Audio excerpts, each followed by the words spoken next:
Yo homies, check it. This video is proudly sponsored by Audible, the school for your ears. Question to you. Did you go to school?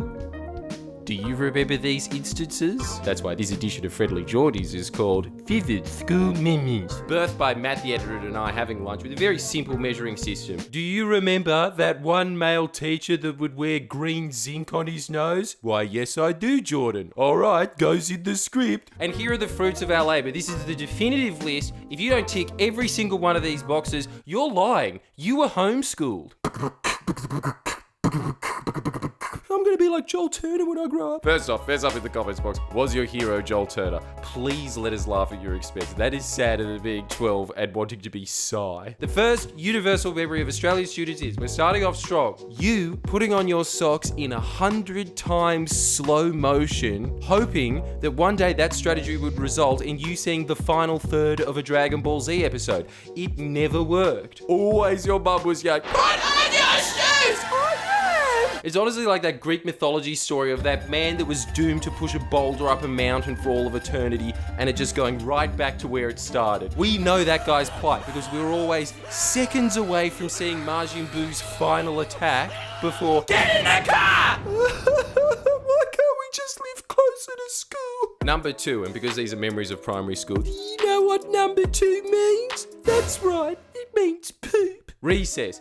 Handball. You were in the A square because you would position yourself in the closest point possible from your classroom so you could bolt out the door as soon as the bell rang. You got the primo position. Everyone resented you for it. The cheapest shots possible. Skimmers. That move where it looks like you're about to hit it with your left hand and then you power with a right. The dummy. A lot of power serves back at you. You smack it into dunce. He smacks it back just as hard. So you try and get out queen. They go right back to you. He's the embodiment of the enemy of my enemy is my friend. Everybody wants your blood. And as soon as you get it on the line, and it's clearly on the line, you hear that jeery cricket yell, "Ah!" And you know that there is no right of appeal. You tried, it was on the line! But everyone says, nah, you're out, Kevin. Dennis, back me up, man, that was full in, hey. Wasn't looking, dude. I'm gonna have to defer my power as queen down to Dunce. What did you see, Mark? And of course Dunce is gonna say, yeah, he's out! They don't play the ball, Nathan. Pocket it until he leaves. And so you go to Dunce. There's no honor in it. There's a straight out coup, but they still have it in for you. That's not good enough. Then they do one of those cheap little dribbles in the far off corner and you're out. And they cheer again. What a terrible, corrupt substitute for a video ref. Pokemon cards. This is like a mass grave in Cambodia. Everybody's got a story. Yeah, I know that's dark. Your memories of Pokemon cards aren't? Everyone's got these 2 stories. You putting a deck in your bag that you are exceedingly proud of. Then a poor kid steals your Pokemon cards. You know it's him. Biggest giveaway is he all of a sudden has a deck and it's the exact same cards you have? After a week of you sniveling in the corner, it's like the telltale heart. He can't stand the snivels a second longer. So he goes to the principal, fesses up, hands you back the deck that has been through the wash. It's just white paper now. What are you supposed to do? Draw the Pikachu on it? And worse. Where's my Blastoise? I traded it for a move. But to rub salt in the wounds, the principal obviously gets involved, discovers the Pokemon cards exist, and bans them. And guess who gets the blame? You. Look, Matt's looking down as we speak. That was his story. It still hurts. All right, here's something that'll make you say, oh yes, I remember that. 2 words. Scholastic catalogs. Did anyone ever order a book from one of those catalogs and it came to you in less than 8 months? Heaven forbid you ordered a stretchy alien with the book. Mine came in the mail last week. Thumbs up on this video if you had this exact conversation with your mum. Mum, can I get the mini pool table? No, you can get 1 book. What if I got the mini pool table for my birthday and got a book as well? Alright, but if you get the pool table, you're not playing with it until your birthday. Mum, it'll arrive ages after anyway. And that's your birthday present, okay? You only get 1 from me and Dad. Yes, I promise. Oh, thanks heaps, Mum. And you got an extra birthday present every time because everyone involved forgot that you got the mini pool table. The end. Do you also remember watching Jackass, reading the disclaimer at the beginning, and if anything, it encouraged you to do the stunts? It said don't try this at home, Mark. It didn't say anything about not trying it at school. Every time that sentence was uttered, a kid was whacked with a stick in the back of the leg right after. Okay, go. Oh!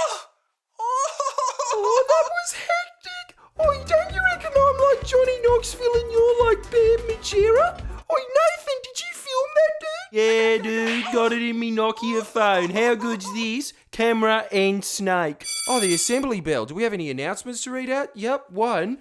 This video is proudly sponsored by Audible, owned by the best company on earth, Amazon. And did you know they're offering you an exclusive offer if you don't partake in any other YouTubers' channels, which is that if you go to audible.com/Friendlyjordies or text 500 500 using the code word Friendlyjordies, you get Audible for $6.95 a month for 3 months. That's a 53% discount. Odd percentage to discount it by. But whatever, forget Christmas has come early. Boxing Day sales have come early, meaning that you don't have to camp outside your shopping centre for a blender. Instead, just sign up, you get a free audiobook, 2 free Audible originals. Whoa, that's more than one. And now that you have the world's greatest audio library at your fingertips, think about what a gift that is. A Roman scholar, if he was teleported to now and knew what Audible was, would weep. But here's a recommendation for your free audiobook. Please listen to Noam Chomsky's Necessary Illusion, so you better understand what I'm doing to you right now.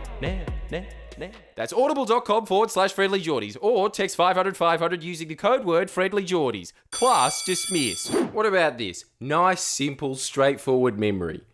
Getting kicked in the nuts. All right, next. Playing Space Jump. Remember that lame little improv game your drama teacher made you do? Get one kid up. Okay, Jared, you're washing dishes. Oh, washing dishes? Oh, this saucepan's got so many stains on it. And space jump. The scene would then freeze, a second kid would come up and they would have to invent a new scenario using the freeze frame of the previous kid. 99% of the time, that resulted in, no, it's first thing that comes to your head, Michael. Oh, we're dancing. We're dancing. How fun's this party? Then some kid would get up, usually called Tyson or Tyrone, and the teacher would explicitly warn them. Now remember, Tyrone, you're not allowed to use guns. Soon as he's on the stage. It's World War III! Up next, and damn, I bet you locked this in your subconscious and threw away the key. Well, unlucky for you, call me the locksmith. Because remember when you had a substitute teacher in year 4 and you were so mean to him that he ran out of the room crying and he quit his profession? It really adds a lot of weight to the phrase, kids can be so cruel. Like those little demon children in Passion of the Christ attacking Judas. All right, Susie, where's Susie? Up your ass. All right, Max, settle down. His name's not Max, you dumb poo. Oh, sir, why are you so ugly? Yeah, we got rid of him. Lock the door. Oi, lock the door, Max. Finally, no one to tell me I can't eat clay glue. And if the reminder that you're a demon wasn't painful enough, allow me to paint you an even darker picture. This music, 5, 6, 7, 8, my boot scooting baby is driving me crazy. Year 6 school dance. You've been nervously anticipating this moment for 2 months, asking usually some chick called Sophie to dance. You're so scared of her that you've only talked to her twice in your life, if you include one of those moments being when you helped the teacher mark the roll. So you dressed to impress. Lynx Africa. Buttoned up shirt that was some garish color like road worker orange that was 2 sizes too big for you because it belonged to your older brother. A handful of gel, just a scoop of it right out of your dad's tub. Van shoes, and of course, no year 6 smart casual look would be complete without an SMP belt that objectively sucked, sparking the eternal debate. Do you know what SMP stands for? Smoke more pot. No, it stands for suck my penis. Can you imagine wearing that at a club now? Ironically, and for all the wrong reasons, it'd work this time. Feeling 10 feet tall as your mum drops you off and your friend says, no way, a world industry shirt. But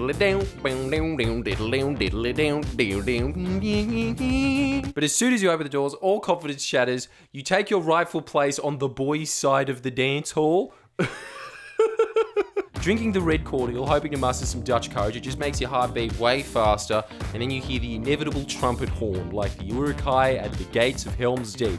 5, 6, 7, 8 comes on. You know you have to ask her, so you start walking to the girls' side. Seeing as you're the first brave soul to go in, everyone from the boys and girls section is watching you. You walk up to Sophie with that same nervous Mo Sislak strut, and there is with no control over what happens next. Your brain kicks into instinct mode and you make a last second pivot to her friend Lucy, who's sitting next to her because she has a slightly wider smile. And as you're dancing in the middle of the hall while the other boys launch at the girls like they're desperate little sperm, the teacher's staring at you making embarrassing comments like, "Oh, Jordan, what a Casanova." You watch on helplessly as your friend Jake goes over, takes Sophie, and they become boyfriend and girlfriend for exactly 2 weeks. Still to this day, I still think about Jake taking Sophie and think that could have been me. Alright, that concludes this therapy session. That one was free, but if you need another, if you need one that is focused exclusively on sports carnivals, press the like button.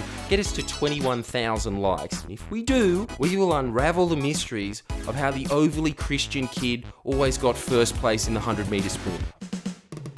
Please share and comment below. Comment.